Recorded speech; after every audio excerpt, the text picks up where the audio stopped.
गाफील राहू नका. मी अधिक वेळ आपला का घेणार नाही, कारण आम्ही रान मोकळे तुम्ही इथं राहिलात तर बाकीचे चोर तिकडं घरामध्ये घुसतील आणि तिकडं आपली मतं फोडतील. म्हणून त्याच्यावर जागता पारा आजचा रात्रभर आपल्याला त्या ठिकाणी ठेवायची.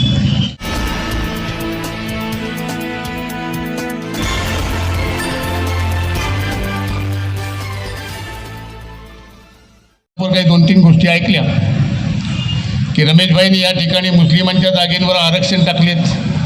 अरे मी 30 वर्ष नगरपालिकेतच नाही, 30 वर्ष माझा नगरपालिकेशी संपर्क नाही, तर मी 30 वर्षामध्ये नगरपालिका मुस्लिमांचे आरक्षण टाकायला गेलो कधी? आणि जर समजा मी गेलो आणि टाकलं असं म्हणणं आहे तर तुम्ही नगरपालिकेत होतात, तुम्ही काय केलात? हा प्रश्न तुम्ही स्वतःला विचारा.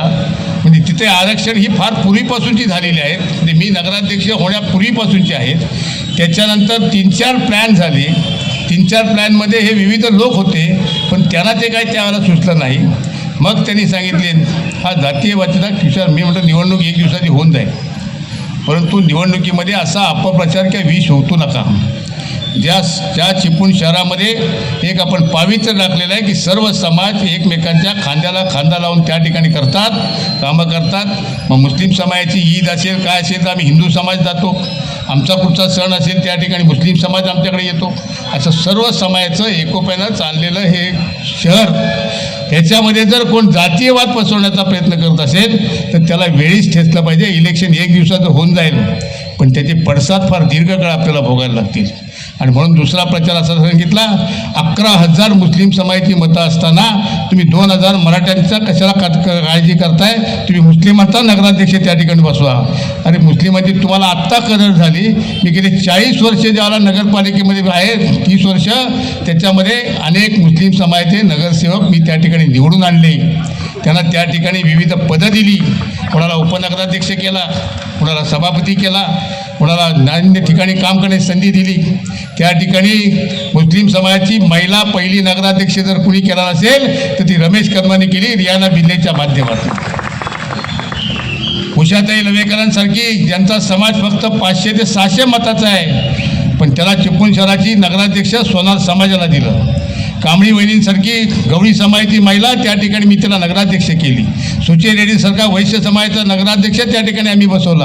आम्ही जातीयवाद पाहणारे नव्हे, आम्हाला सर्व समाज बरोबर घेऊन जाणारे आम्ही मंडळी आहोत. आणि म्हणून चिपळूणचा सभापती, पहिला मुस्लिम सभापती कोणी केला असेल तो रमेश कदमांनी केला, शौकत मुकादमच्या माध्यमातून. त्या समाजाच्या निष्ठेच्या गोष्टी कोणी आम्हाला शिकवण्याचं कारण नाही. आणि समाजालाही माहिती आहे की ज्या सुखदुःखाच्या गोष्टीमध्ये रमेश कदम प्रत्येक ठिकाणी हजर असतो. म्हणून आज मुस्लिम समाज जो ताटपणे माझ्या पाठीशी आहे त्याचं कारण ते आहे. आणि मुस्लिम समाज हा मी 100% आपल्याला सांगेन की जवळजवळ हा उद्याचा विजय माझा, ह्याच्यामध्ये 80% ते 85% सहभाग हा माझ्या मुस्लिम बांधवांचा असेल. त्या ठिकाणी कुणी त्याची काय मोजमाप करू शकणार नाही. आणि म्हणून आज जे वातावरण शहरामध्ये आहे, तुम्ही कुणालाही विचारा, हातगाडीवाल्याला विचारा, पानपट्टीवाल्याला विचारा, शेजारी विचारा, भाजीवाल्याला विचारा, काय तो सांगेल की कोण नगराध्यक्ष पाहिजे, तो माझं नावच घेतो. आणि हा सगळा सर्वे पाहिल्यानंतर कालचे जेव्हा पुढारी आले होते त्यांनाही पटलं की ही सीट आमची लागणार नाही, म्हणून तिकडचा नाद त्यांनी सोडून दिला आहे. पण गाफील राहू नका. मी अधिक वेळ आपला का घेणार नाही, कारण आम्ही रान मोकळे तुम्ही इथं राहिलात तर बाकीचे चोर तिकडं घरामध्ये घुसतील आणि तिकडं आपली मतं फोडतील. म्हणून त्याच्यावर जागता पारा आजचा रात्रभर आपल्याला त्या ठिकाणी ठेवायची.